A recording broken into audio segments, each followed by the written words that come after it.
आदित्य असं वागला हे पचनच पडत नाही माझ्या. किती अभिमान वाटत होता मला त्याचा. हे बघ संजीवनी, मला असं वाटतं त्या अभिमानाला धक्का बिक्का बसेल असं काही वागलेलं नाहीये तो. नवरा बायको असल्याचं नाटक केलं त्यांनी आपल्या समोर.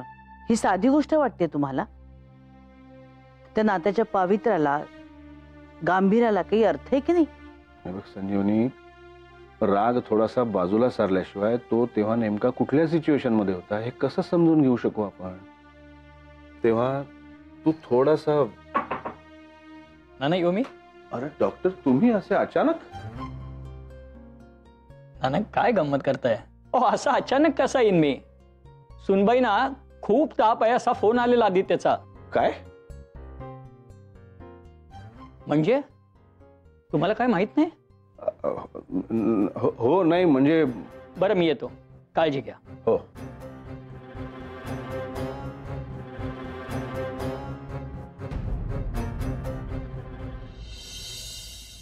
येऊ करे. नाना मी हा, उठू नकोस, उठू नकोस. बापरे, बराच ताप आहे हिला. सांगायचं नाहीस का रे आदित्य? डायरेक्ट डॉक्टरांकडनं कळलं आम्हाला. कसं दिसतं सांग बरं, काय वाटलं असेल त्यांना? नाना मी येणारच होतो, पण कोणीच बोलत नाहीये माझ्याशी. कसं सांगणार मी? आणि एवढा ताप बघून मला काही सुचलं नाही हो. आणि त्याआधी ही घरात आलेली कोणाला माहितीच नाही. ही आपली परस्पर खोलीत येऊन बसली. ग्लानी येत होती नाना. मला वाटलं की 5 मिनिटं पडावं आणि जेवायच्या वेळी माईंना आणि विजय त्यांनी सांगावं. झोपच लागून गेली मला. ताप चढत असणार तुला तेव्हा. हे बघ आदित्य, सध्याच्या सिच्युएशन मध्ये गैरसमजांना जागा ठेवू नकोस. गोष्टी वाटतात छोट्या, पण त्या दुरावा वाढवू शकतात.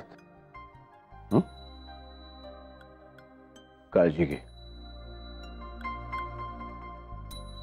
मेघना तूही. आणि काही लागलं तर येऊन सांगा. काय रे? थँक्यू नाना. हे बघ, नाती ताणली गेली ना तरी त्यातली माया तुटत नाही रे बाळा.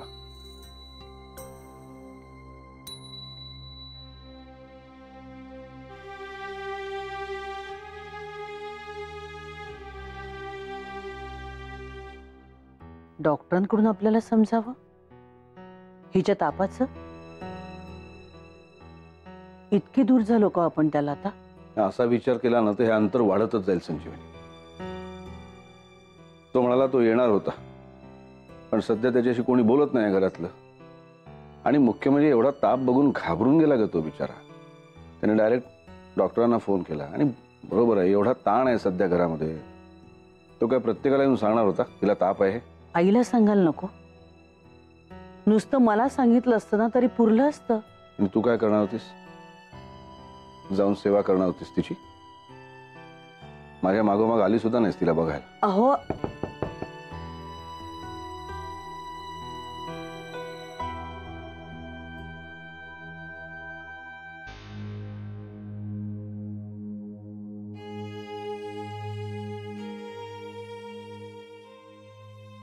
Sorry my. मेघना अचानक ताप भरला तिला.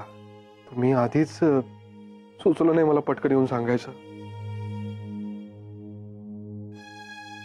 सॉरी.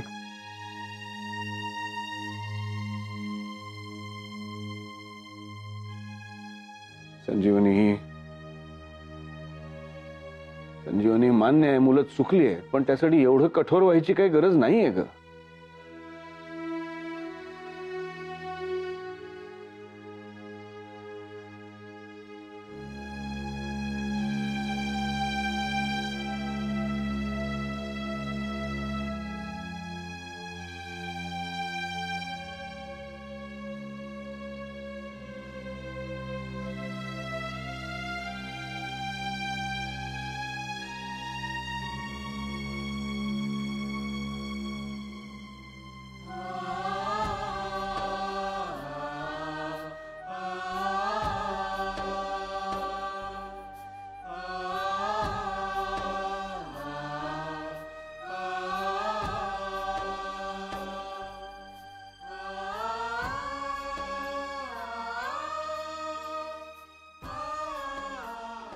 काय ग माही, काय झालंय? नानांनी मलाच बोल लावला. म्हणाले मेघन इतकी तापाने फणफणलीये, पण साधी बघायला सुद्धा आली नाहीस. अगं पण क्लासहून यायला तिला उशीर झाला म्हणून मीच 10 वेळा आत बाहेर केलं ना. तिथे माझा जीव कासावीस झाला होता ते नाही कोणाला दिसत. माई कठोर का वागते एवढं फक्त सगळ्यांना दिसतं, पण ती अशी का वागतेय हे नाही कळते कोणाला. अच्छा, म्हणजे मेघनाला बरं नाहीये आणि तिच्यासाठी डॉक्टर काका आले होते. मी त्यांना वरून जाताना बघितलं म्हणून म्हटलं की बघूयात कोणाला बरं नाहीये. क्लासून यायची मेघनाची वेळ टळून गेली होती ग, म्हणून 100 वेळा आत बाहेर केलं मी, पण ती आलीच नाही. नंतर कधी आली आणि तिच्या रूम मध्ये निघून गेली हे मला कळलंच नाही. अगं टेबलावर जेवणही तसंच पडलेलं होतं. बरं हिला जेवायचंय की नाही जेवायचंय हेही तिने सांगितलं नाही. ते येऊन सांगितलं असतं तर कळलं असतं ना गं मला. आदित्याची त्याच्यावर कडी. हिने म्हणे घरी आल्यावर त्याला फोन करून सांगितलं होतं की मी घरी आले म्हणून, पण ह्याने घरी कळवलेलंच नाही आम्हाला. तो ऑफिस मधून आला तेव्हा सुद्धा आम्ही काळजीतच होतो. तेव्हा म्हणाला मला फोन केला तिनं म्हणून. आला आणि रूम मध्ये निघून गेला. नंतर अचानक आमच्या खोलीत डॉक्टर काका आले आम्हाला भेटायला. आम्हाला काही कळलंच नाही काय झालं ते. त्यांनी सांगितलं तेव्हा कळलं मेघनाला ताप आलाय म्हणून. म्हणजे आदित्यने तुम्हाला काही सांगितलंच नाही, डायरेक्ट डॉक्टर काकांनाच फोन केला? इतकं अवघडल्यासारखं झालं ना त्यांच्या समोर मला. हल्ली कुठे काय सांगतोय तो आपल्याला, आणि बोलला तरी फक्त उपचारापुरतं. मग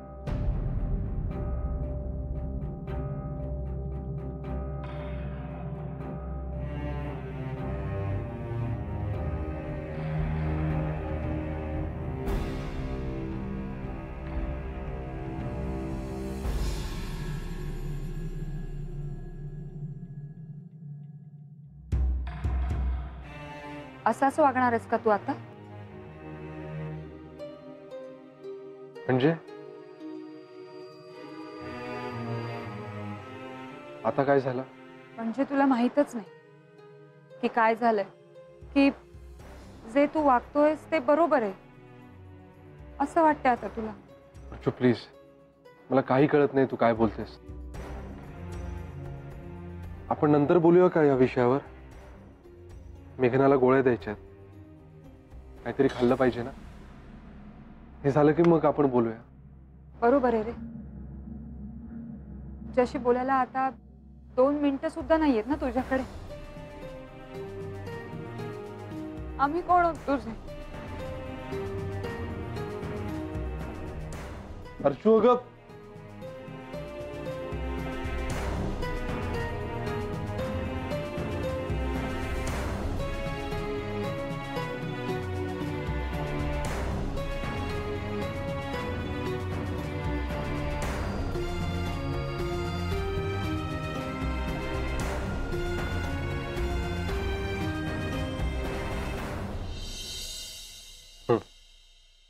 नको.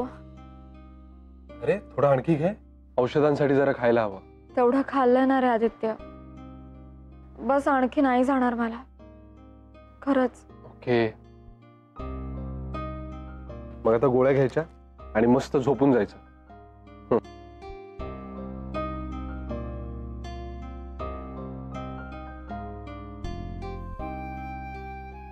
कसलाही विचार करायचा नाही.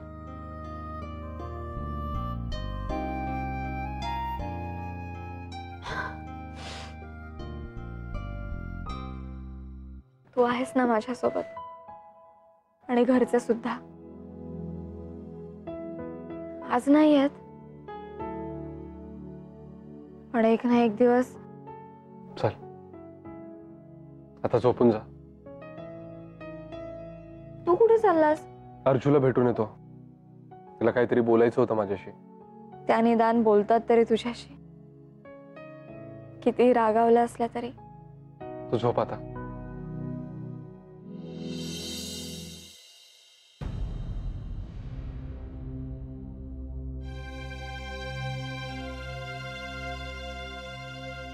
बोल आता.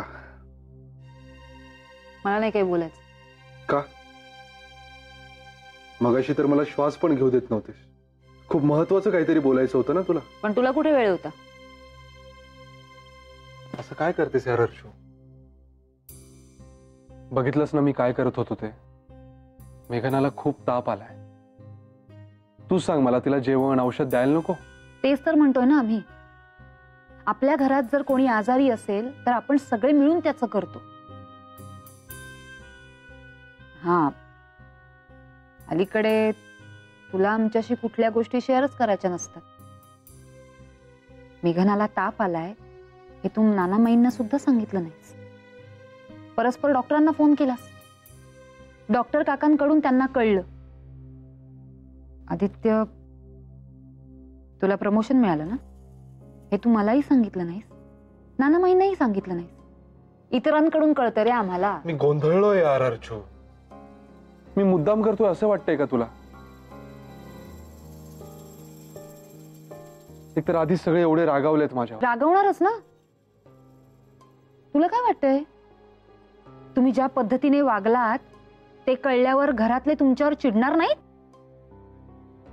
आणि आदित्य, तू म्हणतोयस ना की तू हे सगळं मुद्दाम केलं नाहीस म्हणून, पण तुम्ही खरे नवरा बायको नव्हतात. हे सगळं नाटक. प्लीज अर्शू, आम्ही खरेखुरे नवरा बायको आहोत. पाहिलंस? तुमचं ते सगळं नाटक होतं. ही गोष्ट तुम्हाला देखील सहन होत नाहीये ना, पण आमच्यापासून मात्र ती जाणीवपूर्वक लपवून ठेवली. अर्शू,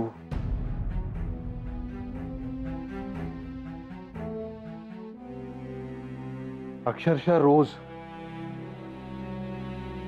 रोज आम्ही त्याबद्दल बोलायचो. मेघना तर मागेच लागली होती माझ्या की सगळं सांगून टाकूया घरच्यांना. आणि आम्ही खरोखर सांगणार होतो त्याच दिवशी. पण आम्ही सांगायच्या अगोदरच तो बॉक्स मिळाला कोणाला तरी. कोणाला तरी नाही, मला सापडलाय तो बॉक्स. तुमच्या कपाटात होता. जाजम काढायला गेले तेव्हा दिसला. मुद्दाम लुडबुड करायला गेले नव्हते मी तुमच्या कपाटात. पण ठीक आहे, म्हणजे तू जसं म्हणतोयस तसं जर असेल तर मग अजूनपर्यंत तिने तो बॉक्स जपून का ठेवलाय? त्याने काय फरक पडतो अर्शू? त्याच्यावर काही नसतं, तुमच्या मनात असतं सगळं. आणि मेघनाच्या मनात माझ्याशिवाय दुसरं कोणी नाही याची मला खात्री आहे. तिचा भूतकाळ होता, पण माझ्याशी लग्न झाल्यावर तो मागे टाकून पुढे जायचं असंच ठरवलं होतं तिने. तसं तिने जबरदस्तीने करू नये असं माझं म्हणणं होतं. अर्चू, केवळ नातं आहे म्हणून तिने माझ्यावर प्रेम करणं हा खोटेपणा झाला असता यार. म्हणून नवरा बायकोच्या ऐवजी मित्रत्वाच्या नात्याने तू निर्णय घे असं मी तिला सांगितलं होतं. समजून घे ना यार. एकतर ती इथे नवीन होती,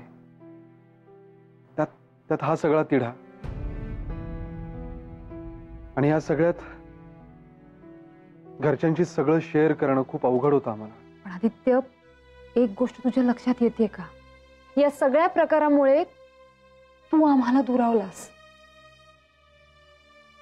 आणि त्याही पेक्षा तुला आम्ही रागवलोय हे दिसतंय, पण आम्हाला किती वाईट वाटतंय ते नाही दिसत. माईला किती वाईट वाटतंय हेही नाही दिसत ना. आदित्य, अरे तिचा जीव तुटतो तुझ्यासाठी. मोठ्या मोठ्या गोष्टी तू आमच्यापासून लपवून ठेवल्या, पण तुझं प्रमोशन, मेघनाचा ताप, या छोट्या छोट्या साध्या पण महत्वाच्या गोष्टी सुद्धा तू आमच्यापासून लपवून ठेवल्यास ना. आणि काय रे, एरवी तर माईने तुझ्याशी अबोला धरला तर ती बोलेस तोवर तू तिला सोडत नाहीस. मग आता काय झालं? प्लीज यार अर्चू, प्लीज.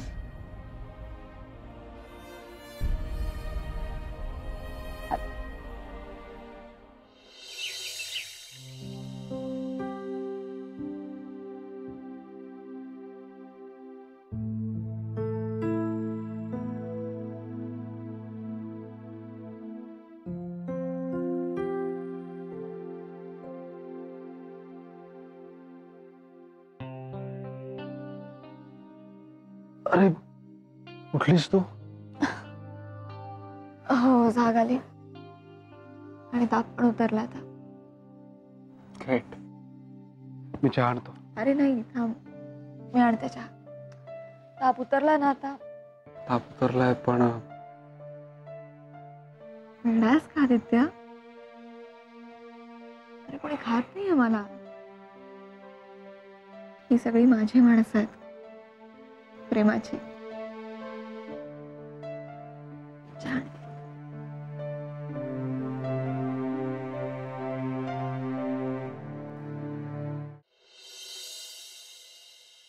Good morning विजयाताई.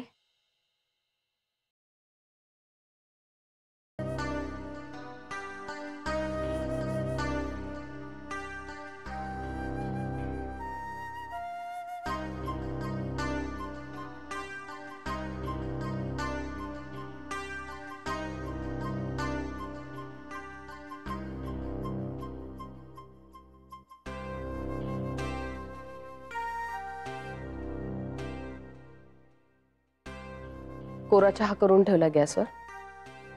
दूध घालून घे त्याच्यामध्ये.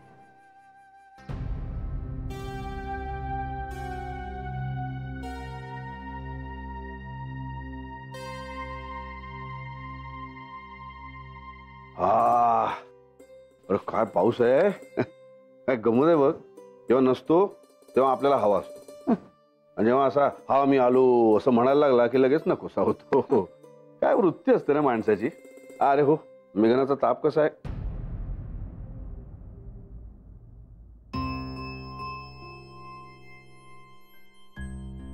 Sorry sorry sorry.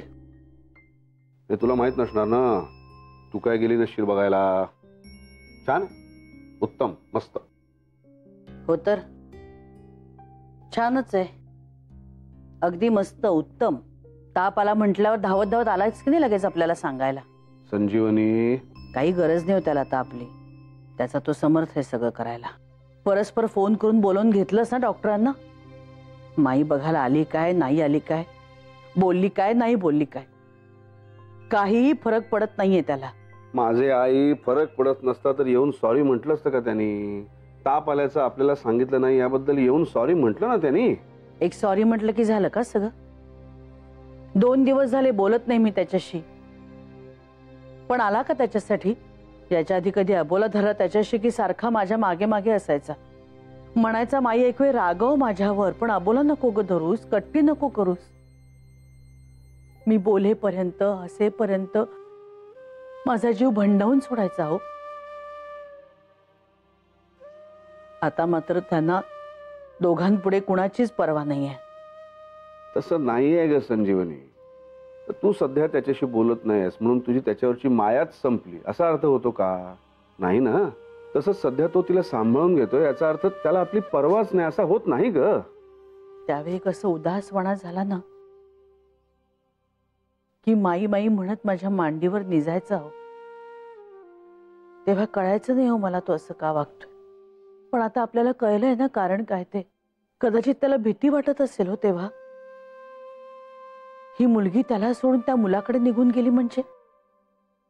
खूप त्रास दिला होते ना माझ्या साध्या सरळ लेकाला. खूप छळलंय तिने. आणि एवढं सगळं होऊन सुद्धा ह्याला मात्र तिचाच पुळका आहे. आणि तुम्ही म्हणता तसं नाहीये, तसंच आहे. तर माझं थोडं ऐकणार आहेस? हे बघ, एखाद्या घटनेकडे आपण जेव्हा मागे वळून बघतो ना तेव्हा मारे आपण असं म्हणतो की त्यांनी असं वागायला हवं होतं, तिने असं वागायला हवं होतं, म्हणजे अमुक अमुक झालं नसतं किंवा अमुक अमुक झालं असतं. पण मी तुला सांगतो ही सगळी शेरेबाजी असते.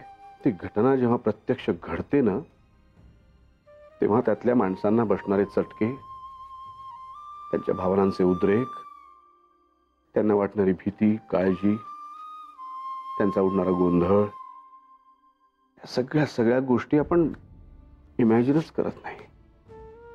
आपल्या घरात जे काही घडलंय ना, त्या सगळ्याकडे या पद्धतीने बघण्याचा प्रयत्न करून बघ. हळूहळू सगळे गुंतलेले धागे सुटे होतील बघ. आणि तुझ्या लक्षात येईल, त्रागा करून आपण गुंता सोडवत नाहीये, तर आणखीन वाढवतो आहोत.